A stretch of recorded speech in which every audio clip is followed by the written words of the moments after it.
Este ano, a Comissão de Meio Ambiente da Câmara não teve sequer uma reunião ordinária, mas alguns projetos de lei que tentam mudar leis ambientais estão ganhando força no Congresso Nacional.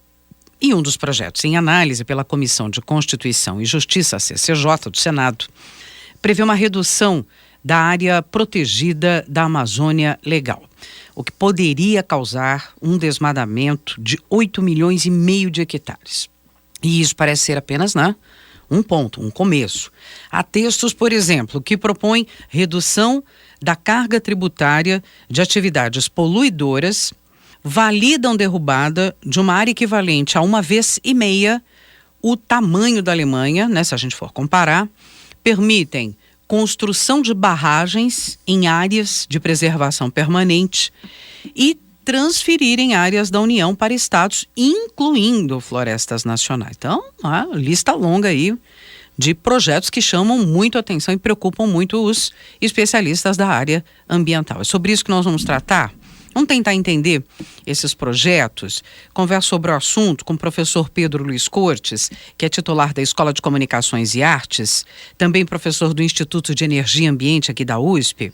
Muito bem, tem uma farta lista aí de projetos problema, vamos intitulá-los assim. Destruição sem preocupação com limites, E por que essa insistência nessa linha? Que interesses estão por trás, a gente sabe? Que lobby está aí atuando? Bom, Roxane, nós temos presenciado no Congresso uma série de embates, dificuldades do governo de tramitar algumas pautas, e isso vai desviando a atenção pública, obviamente, para esses eventos principais.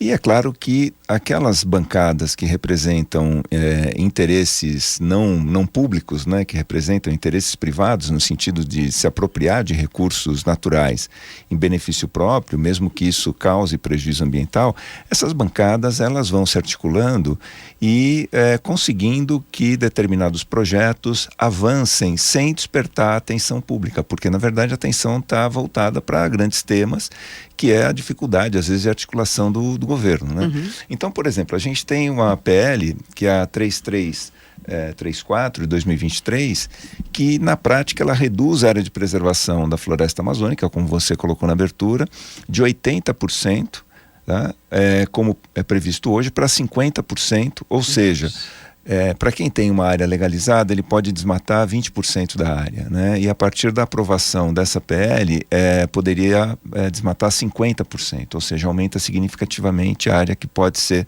desmatada.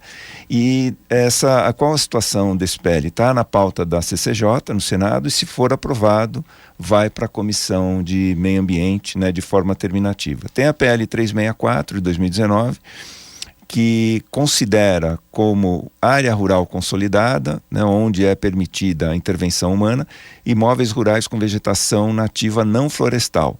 Na prática, isso permite a derrubada de vegetação em área que eles chamam rural consolidada, que coloca em risco a vegetação nativa não florestal, como é o caso do Cerrado e também do Pantanal. Foi aprovado de forma conclusiva na CCJ e aguarda ida para o Senado. Tem o PL 1366 de 2022, permite que monoculturas como eucalipto e pinos não paguem a taxa de controle e fiscalização ambiental, que é uma verba importante para a manutenção do IBAMA, e aguarda a votação no plenário da Câmara. Tem também a PL 273 de 2018, que reduz o valor da cobrança de taxa ambiental em atividades licenciadas por reduzir sua base de cálculo e exclui do imposto uma série de atividades poluidoras que são licenciadas por estados e municípios, como a mineração. Foi aprovado na CCJ da Câmara em caráter conclusivo e seguiu para o Senado. E, por último, para restringir aqui um pouco a relação, tem a PL 2168 de 2021, que permite a construção de reservatórios em áreas de preservação permanente, mesmo que isso cause destruição da vegetação nativa, e está na CCJ da Câmara. Então, esse é um pequeno conjunto aí de projetos de lei em diferentes fases de tramitação que colocam em sério risco patrimônio nacional, preservação ambiental, né? Isso é claramente em prejuízo público, né? Porque verifica-se que há privilégios aí voltados para grupos bem específicos, né? Sem dúvida. Agora, o que a gente fica se perguntando, tem chance dessas propostas serem aprovadas quando a atenção, como você bem destacou, né, professor, quando a atenção está voltada para outro grande tema? Tem reforma tributária, tem demarcação de terra indígena, tem uma série de outras questões que estão aí também ocupando esse cenário. Veja, Roxane, se a gente não prestar atenção, né, que é o que a gente está fazendo agora, tentando fazer agora, né, prestar atenção, repercutir isso, realmente alguma chance tem.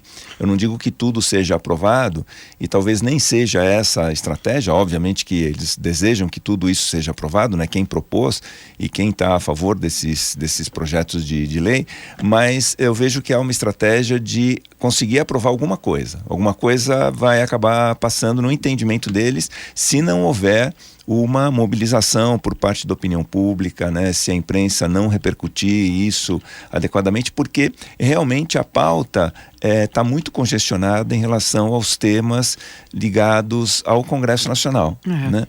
Então, essa semana teve o presidente Lula se manifestando, dizendo, não, olha, negociação é importante, isso faz parte do jogo político, tal, tentando contemporizar, né, ou seja, aparar as arestas, mas há arestas que realmente às vezes dificultam aí a tramitação de pautas sobre as quais o governo vem se empenhando. E se a gente não prestar atenção na tramitação desses projetos de lei e de outros projetos, isso realmente pode acabar de alguma forma passando, porque é exatamente vamos dizer assim, por trás ali das pautas principais que isso acaba tramitando. E às vezes o que acontece nas negociações acabam, né, para aprovação às vezes de uma pauta ambiental, acabam colocando, eu falo assim, o jabuti escapa do zoológico, né? Eles acabam colocando alguns jabutis. Recentemente a gente teve a aprovação das usinas eólicas offshore, né, que são usinas eólicas que vão ser colocadas no mar, então tem um impacto muito menor, né, porque as que são colocadas em terras têm um impacto com ruído que realmente atrapalha muito a população no entorno, e essas offshores elas podem ter uma capacidade muito maior de produção, isso foi regulamentado, mas quando isso foi aprovado, foi colocado um jabuti ali, um incentivo às termoelétricas movidas a carvão em Santa Catarina. Então, na negociação, falou assim, olha, a gente vota a favor disso, mas tem que passar esse jabuti também. Então, isso pode acontecer com esses projetos, né? Alguma coisa, fala assim, ó, a gente está tramitando esse projeto aqui desse lado, tudo bem, vocês não são muito favoráveis, mas se vocês quiserem o voto para aprovar esse projeto ambiental, a gente quer que determinada parte desse PL seja considerada, seja agregado, enfim. Há essas manobras e a gente tem que ficar atento porque isso pode acabar de alguma forma passando. Vamos continuar, né, acompanhando, mais que isso, fiscalizando mesmo, né, as ações, essas propostas, esses projetos de lei, como o professor enumerou aqui, são vários deles, né? Professor Pedro Luiz Cortes, com a gente sempre às sextas, professor da ECA, do IEE, tem canal no YouTube, O Ambiente é o Nosso Meio, onde você pode acessar e compartilhar nossas conversas semanais. Está também publicado em nosso portal, claro, vai lá na barrinha Atualidades, Jornal da USP no Ar, primeira edição. Muito obrigada, professor. Eu que agradeço, uma boa semana a todos.